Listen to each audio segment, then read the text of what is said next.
The Trump administration is making moves before the United Nations General Assembly. Washington is reportedly considering banning the Iranians from shopping at big members-only wholesale shops like Costco and Sam's Club in New York.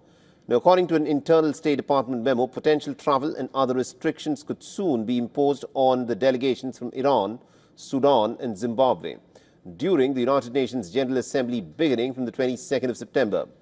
Now, reports also suggest that the Trump administration may impose similar restrictions in Brazil. However, a long-standing custom, Brazil's president is always the first head of the state to speak at the General Assembly's opening ceremony, a symbolic role that dates back decades. The sitting American presidents traditionally follow immediately afterwards. Now, however, that tradition could be thrown into question. President Luiz Inácio Lula da Silva's strained relationship with Donald Trump looms large in the calculus.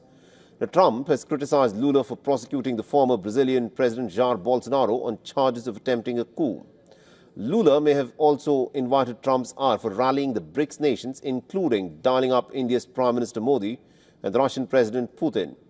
However, Lula hasn't spoken on Trump since he slapped Brazil with 50% tariffs.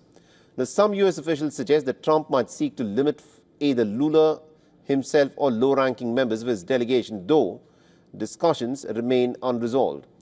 The proposals that are still under review will represent a dramatic escalation in the White House's use of visa controls as a tool of foreign policy.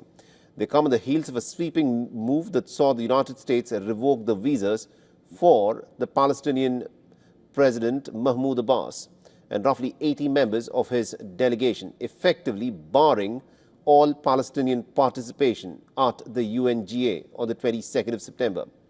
The United States generally issues visas to all foreign leaders to come to the United Nations headquarters from officials from countries under severe U.S. government sanctions. Now, American officials restrict their movements in New York, though. For all the latest news, download the WION app and subscribe to our YouTube channel.